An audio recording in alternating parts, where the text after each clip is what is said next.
in the name of prophecy የማይታለል ሰው የለም።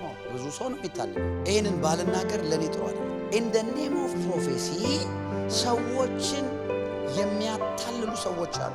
ሞቲቫቸው ሌላ ሆኖ ግን ትንቢት የሚመስል ቃል ይናገሩና at the end of the day ሞቲቫቸው ግን ሌላ ነው። ወይ ገንዘብ ነው፣ ወይ የሆነ ጥቅም ነው፣ ወይ የሆነ ነገር ነው፣ ወይ ራሳቸውን ለማሳወቅ ይሁን something ነው። የእግዚአብሔር ቃል ያለባችሁ ሰዎች የተሞላችሁ የምትሆኑት ልንገራችሁ፣ ትንቢት ሲመጣ ትንቢትን ዲሰርን ታደርጋላችሁ።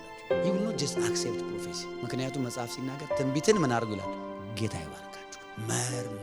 በምን ትመረምረዋለህ? ቃሉ አየህ፣ የእግዚአብሔር ቃል መመርመሪያ ነው። ጌታ እንዲህ አለኝ ብሎ ልባቸው ተሰብሮ ትዳራቸው ተፈቶ ቢዝነሳቸው ፌል አድርጎ ከቸርች ጠፍተው ከአገልግሎት ተሰናክለው ስንት ሰዎች አንድ ቀን እንደዚህ ተብሎ ተጽፏል ሳይሉ እከሌ እንዲያለኝ እከሌ እንዲያለችኝ ትንቢት እንዲተነገረኝ የሚሉ ብዙ ሰዎች አሉ። አያችሁ፣ የእግዚአብሔር ቃል ምን ይላል?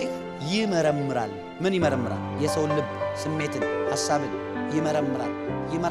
ትመረምራል። ከነገሩ በኋላ ጸልዬ ነግራል ጌታ ይባርክ ብለህ ትመረምራል።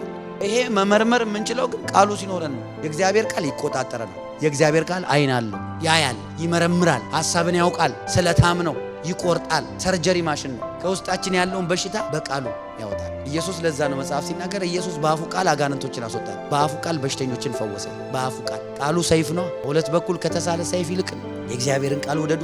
የእግዚአብሔር ቃል እግዚአብሔር የሚፈልገውን ነገር ያደርጋቸዋል።